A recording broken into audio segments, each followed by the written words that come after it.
I'm at Tycam Engineering in St Neots. 4 years ago, none of these machining centres were here. I'm going to speak to Andy, who's the managing director of the company. He's going to tell us why he's invested in this technology from XYZ. Andy, so you've got 4 machining centres here. 4 years ago, they weren't here, and you had sort of CNC bed mills or milling machines from XYZ. Why the change to the machining centre? Customers develop their jobs. Instead of it being fabricated from lots of different parts, it's basically one part with all the different components machined into it. The only way forward was machining centres. And it's a big investment for you. You're a small business, a successful business, and a lot of the work that you were doing was one-offs, two-offs, fives-offs, tool room work. Is a machining centre the right machine for that? Yeah, I mean, you do hope that all your one-offs and your two-offs are going to turn into 50-offs and 100s-offs. Just covers all bases. And that's exactly where the LPM comes in, Nick, because you're a big fan of the PMX control. Tell me about your experience with that. Well, the very first CNC that I ever used was a retrofitted Bridgeport machine which had the original EMX2 control from XYZ. So I've just followed it through right from when it very first started now to as far as we've got now. So with the previous CNC bed mills and the control you had on those, what's the transition, what's the learning curve when you step up to the LPM with the ProtoTrack PMX? It's exactly the same. There's no learning curve. It is exactly the same. So I'm kind of establishing this opinion then that this machine takes your business, gives you the ability to do the tool room type work that you used to do with your bed mills, but also gives you the option of going into production too. Absolutely. That's why I've got them. Absolutely. Right, let's have a look at how easy this is to program. So we'll do a simple part. Chris will come in with a camera and we'll have a look at you programming your way through a component. Okay, so very straightforward program. You'd go to the beginning. Here we've got with a mill across the top. You'd go to mill. So we'd start just back past the job, say -30. Centre of the job, which on this job would be 12 mil up. Rapid down to 1 mil above the job, end on 0, go past the job perhaps, I don't know, 60 mil.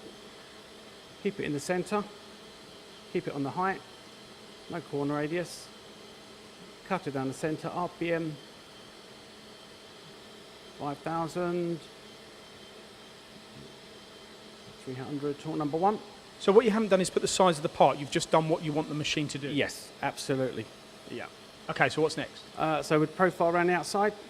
So if we stop down the bottom corner there on 0, rectangle, 0 and 0, which is down the bottom, and then we'd go -18, and we'd go +24, wrap it down to 1 again, minus enough to cover the job, so -15, the corner radius, 4, direction clockwise, tool offset to the left, where it asks you, gives you your options. Go around perhaps twice. A finishing cut, clean it up nice, 0.2.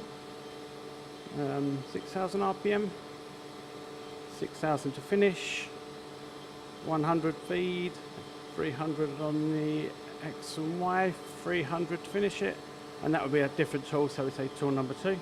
It's guiding you all the way through, isn't it? Yeah. It asks you what to do rather than you telling it.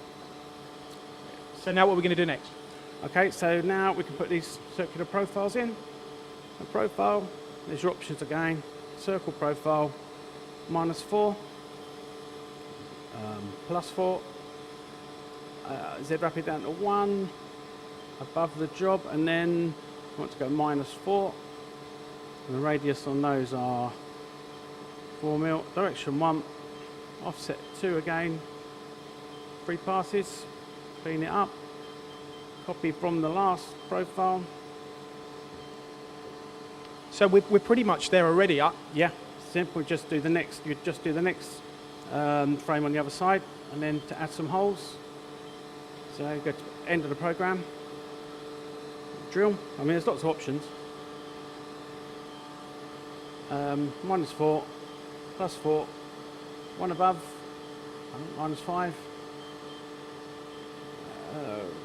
yeah, 3, and there's a hole in the middle. I think that's enough, Andy. I think that demonstrates within that few minutes how easy it is to take a drawing. Yeah. So it means your customer, a customer can come in here with a component or with a drawing and say, Andy, turn this around for us quickly. That's what they do. Even though you've got a machining centre, you can do that. Yeah, absolutely. And you can stop what you're doing, quickly do that, and go straight back to what you were doing. But you've now taken the business into a different dimension with the element of production, because some of your component runs have gone up to 50s, 80s, 100s. Yeah. These machines are fast machines as well, so they achieve the precision machining results you want too. Absolutely. Yeah, absolutely. And it's so easy having been brought up, if you like, and then coming through engineering with ProtoTrack. If you need to make the slightest little change, or you know where there's something's not quite right, you can go straight into it, find it, cure it. Just tell me a little bit more about this system here. You've got A, B and C. What does that do? Okay, so these are Jurgens. Basically, it gives you 3 different positions to put your job. So if you can have a larger plate, or you can have a smaller plate, or the medium size. Basically, they just give you a fixed position. So when you program your job, you put in what position you're in, and next time you want that job again, you just pick it up, put it back in. So it's like it's a clamping system that enables you to take this, again, gives you that ability to go from one job to another very, very quickly. Yeah. And this is integral to the machine. Yes. Yeah, I could take this off now, put another plate up, do a job, put this back, and say it was in position B, and that will know exactly where that vice was. Now tell me about some of your other work holding. What else do you use? Vacuum tables. Again, I have a vacuum table that's mounted onto a base plate, which so you can just undo the vice. It saves all the clocking up. Screw back down the vacuum table, do whatever I need to do, take it out, put this back. And it's not just the LPM. We've also got the what is very popular, the 2-op machine from XYZ. You got 4 machining centres. You went for that then as a 5th. What's the 2-op doing in here? What's that going to do for you? 2-op serves 2 purposes. It's brilliant just for running small parts, keeps your bigger machines free, but also the second ops, you can just put it on your pallet truck, wheel it over. First op in the big machine, second op in the little machine, and while that's doing, your next one's back in your... Essentially saves your legs from taking apart from that machine over to the other side of the machine shop. Yeah. And so when you look at your outfit, very presentable machine shop. I've got to compliment you on the way it looks. As a business, how are things since this big investment, which you've said to me has been a lot more than the mortgage on your house, which was what worried you initially. Yeah. But has it paid off for you? I get a bit more time at home, and that's true. The 10 o'clock at nights aren't so important anymore. But why is that? Is that because you can leave the machines running, or you're doing stuff faster in the day? Yeah, you're doing stuff, and you're getting a lot more stuff done faster. You don't have to wait for something to finish before you can do something, and then get back on it again. And if you had to kind of quantify, or if you had to summarise what the XYZ machining centres have now done for Tycam, what they've done for you as an individual as well, what would you say? Changed everything. ProtoTrack originally changed everything, and then the LPM changed everything again. Double whammy. Double whammy. So this is an example, Andy, of what you're making here at Tycam, all of this being machined on your XYZs? Yes. Yeah. Let's start with this first part. Tell us the process and how quickly it takes. Okay, so the customers very kindly kept it down to 2 ops.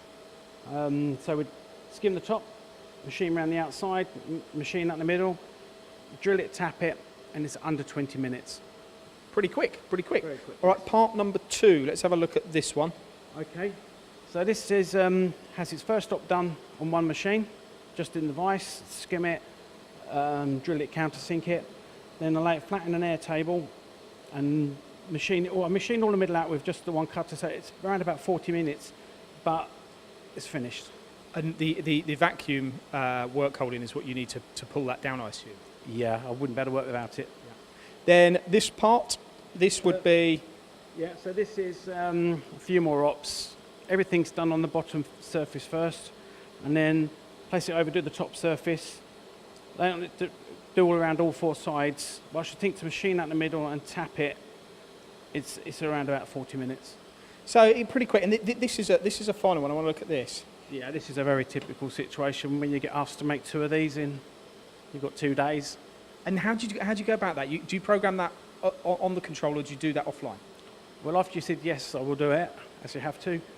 Yeah, it's all programmed. It comes in as a DXF. Take the DXF out of, post-process it through SolidWorks, put it into XYZ's offline software, write up the program, When the program enters the machine, all your two-dimensional positions, shapes, holes, everything's in. You just add your depths. So 2 ways of feeding this machine. Yes. Program at the control, simply and Yes. easily as we've seen. Yeah. And secondly, using DSX files or DXS files and importing them via a post, and the program is then created and ready to go. Absolutely. Yeah.